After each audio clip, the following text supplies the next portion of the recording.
ay kailangan bang ganyan?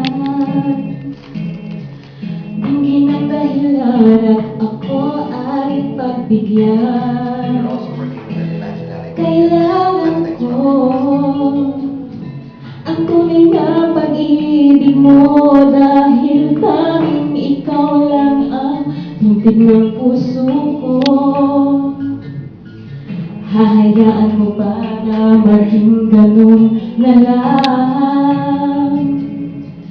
Ang isa't isa'y mayroong pagdaramdam. Bakit di pagbigyan?